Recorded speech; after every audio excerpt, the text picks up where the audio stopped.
Aling pag-ibig pa ang hihigit kaya sa pagkadalisay at pagkadakila, gaya ng pag-ibig sa tinubuang lupa?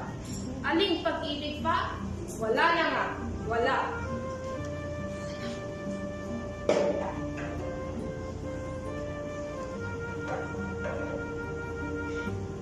Ako, si Andres Bonifacio E. de Castro ng Tondo.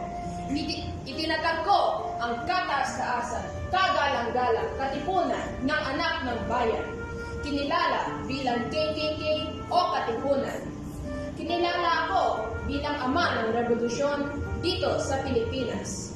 Supremo ang tawag sa akin sa Katipunan. Tinawag din ako na Pangulo ng Haring Bayang Katagalugan.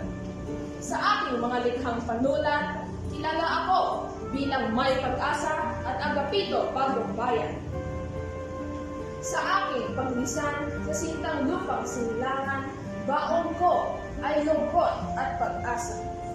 Lungkot dahil hindi sa kamay ng mga kaaway na dayuhan ako namatay, kung hindi sa mga kamay ng mga kapwa ko Pilipino. Pag-asa na sapat ang mga matang namulat ng aking sinimulan upang ipagpatuloy ang laban para sa kalayaan. Patuloy ang ating laban para sa kalayaan at kasalinlan.